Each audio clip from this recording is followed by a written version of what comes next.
Oops, I got the mic off. Sorry about that on YouTube. I had the mic off over there. But we can go short, right? Like that's okay. So, the only thing I'm worried about is I got out a lot of my swing trades. I got two swing trades open right now.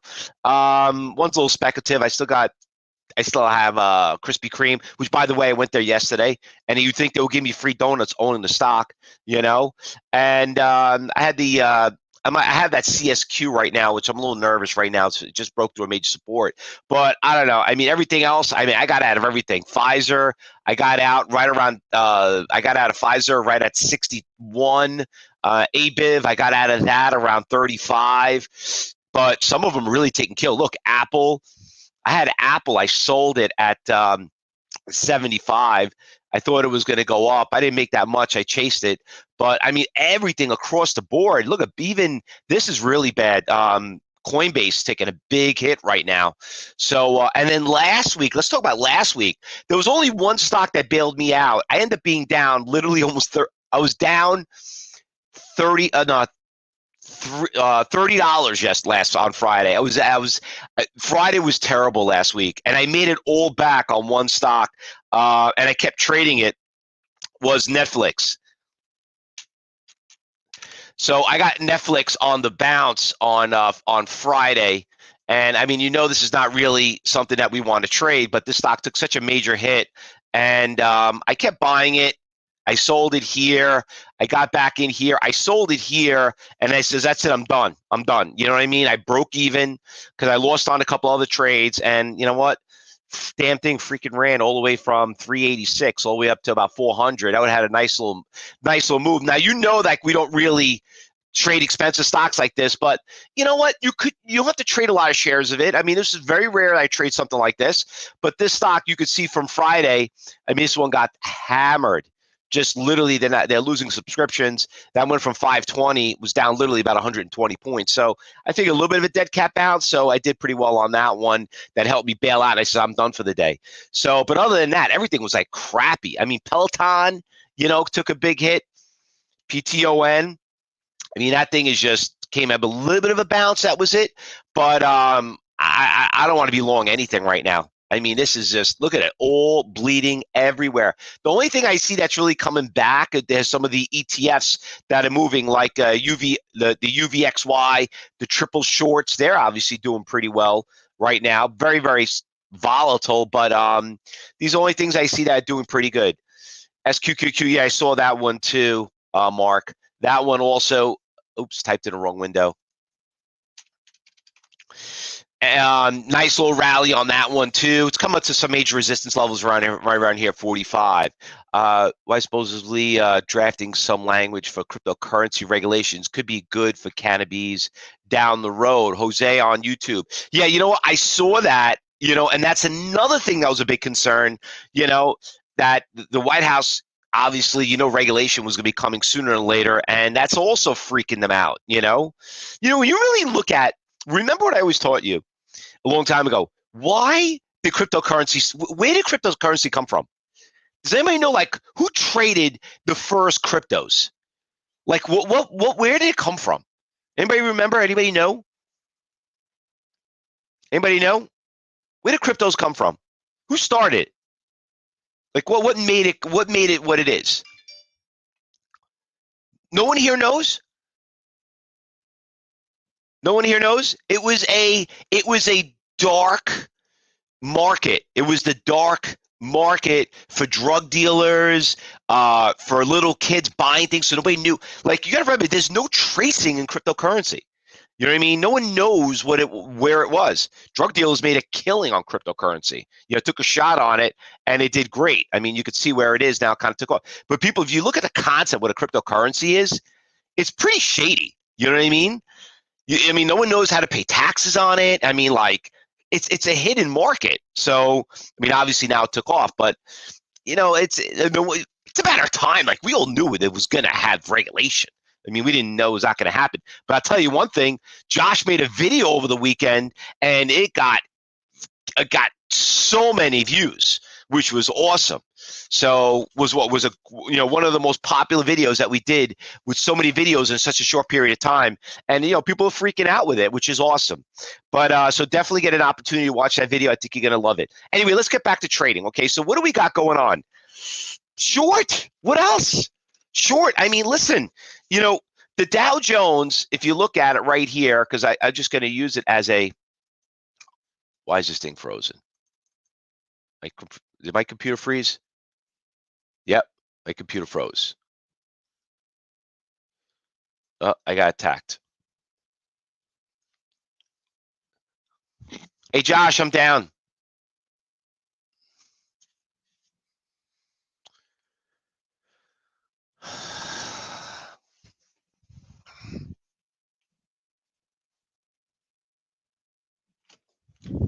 Hey, Josh, could you take over? I'm down. Yeah, I locked up. So my computer locked up.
All right, test 1 2 1 2. Can everybody hear me loud and clear? I'm going to get the screen sharing up for all of us live inside Cyber Group. I think Fausto had a quick little tech issue there. Had a ring in the bullpen. Give me a quick second here, folks. Actually, was not prepared to do this meeting right now, so give me a quick second. All right, for all of us inside Cyber Group first, you folks should be able to see the screen. Grant, Charles, Bruno, Bill, Kathleen, Felix, John. Perfect. Great to see everybody there. And I hope that everybody can hear me live on YouTube or Facebook Live. That is right now. It should be good to go across both ends. I'll tell you what, let's just make efficient with time. We'll rip it right from top to bottom right now. We'll see what's on our watch list right now.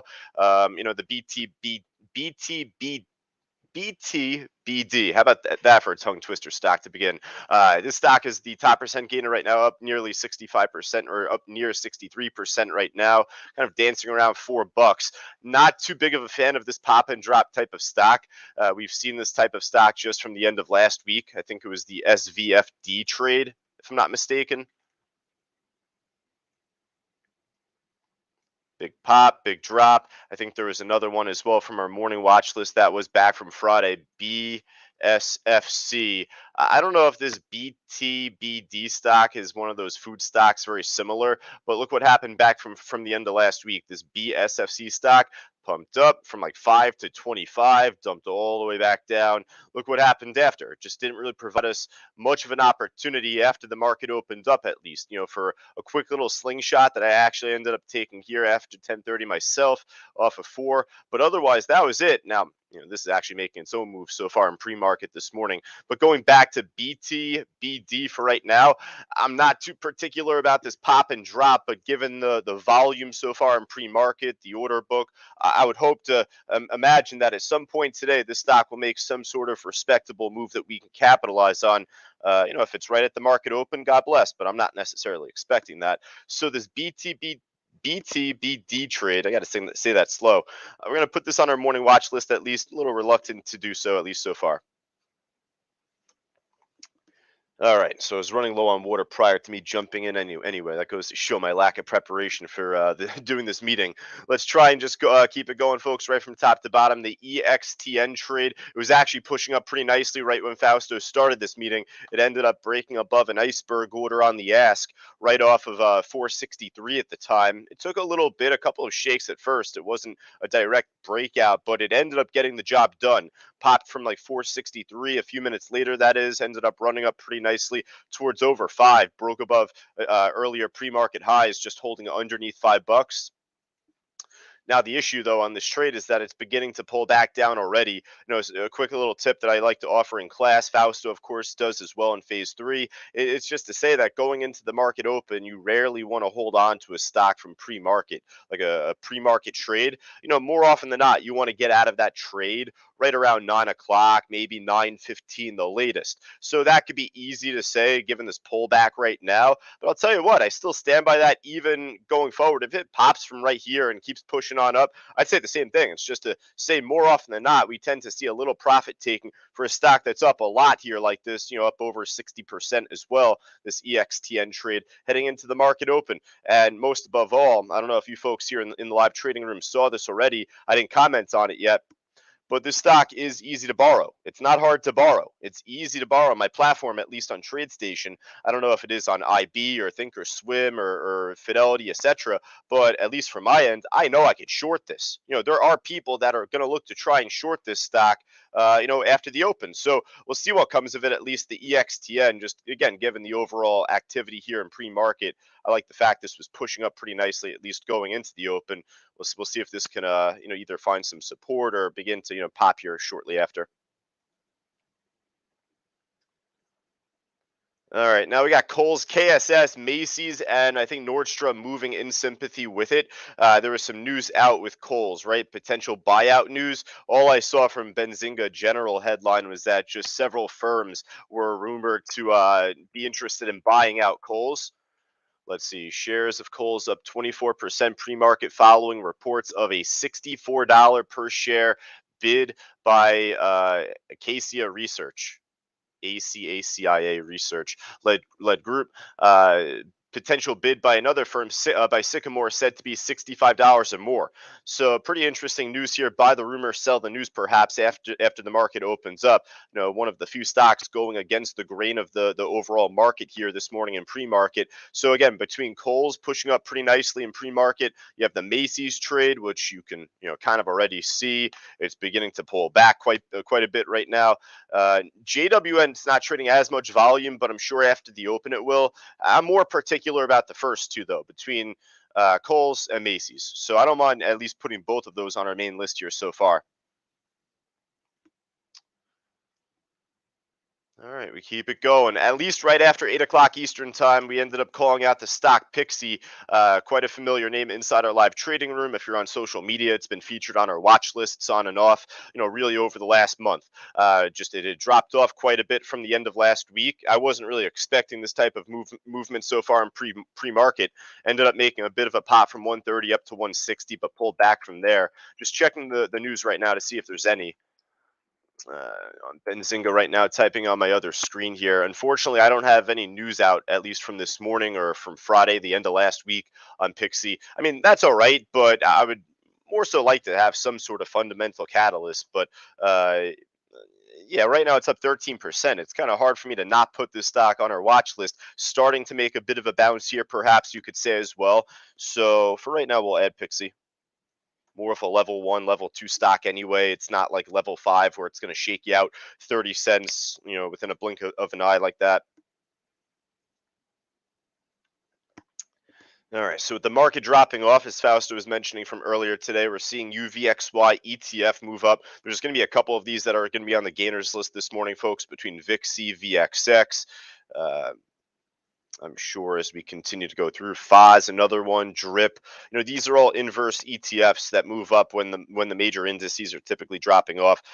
Some of them could be for respective sectors like oil or gas, whatever it may be. But nonetheless, UVXY pushing up a little bit here. If you do well on ETFs and UVXY in particular, then hey, this is gonna be a good day for you. SQQQ, another one that tracks the NASDAQ 100 inversely here, the Qs. Not particular about adding too many ETFs in general, so I'll kind of just add UVXY and that's it. All right, so with that, we're not going to find much more on the gainer side, are we, folks? Right? We're going to hop right on over to the losers list here. There's just going to be a lot that's down big here this morning. Myself and Rich inside the office before Fausto came in, we were saying to each other, like, man, not enough people are talking about how many stocks were dropping off after 8 o'clock. Inside our chat board here, there wasn't really a whole lot of chat regarding shorts. So, we'll go through a bunch here coming up. To begin, though, RETO, top of the losers list. I don't know what the news is. I don't think it's down enough, in my opinion, for some sort of dead cat bounce. Maybe you can get 10 cents, 15 cents on it if all goes according to plan, but otherwise, not really too interested in that. You have a couple of cheapies that are shortable. They're down big right now, respectively. HUT, Bitcoin mining stock, and then the OPK trade, OPCO Health. We ended up trading them back during the beginning of the pandemic in 2020. They're an antibody testing kit company, if not mistaken there.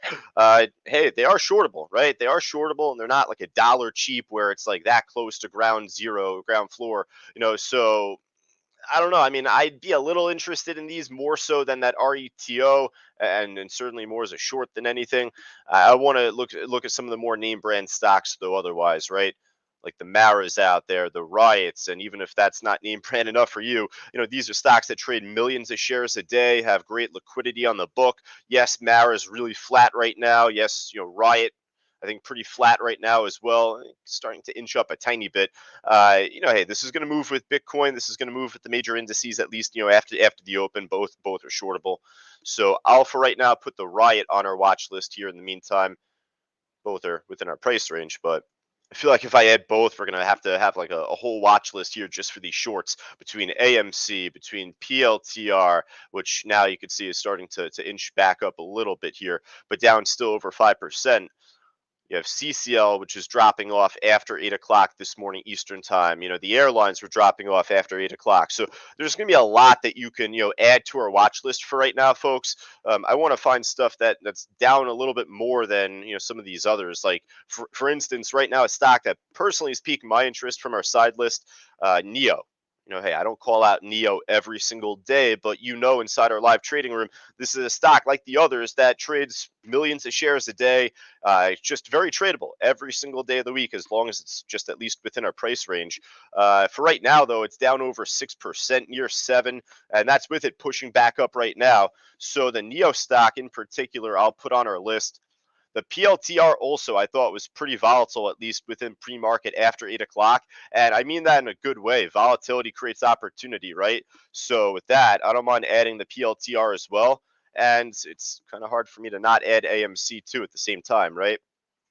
AMC down over 8%, right near the lows right now. So it's not exactly making that type of squeeze that a couple of the others are right now prior to the open. So, I guess that goes to show overall weakness on the AMC trade going into the open.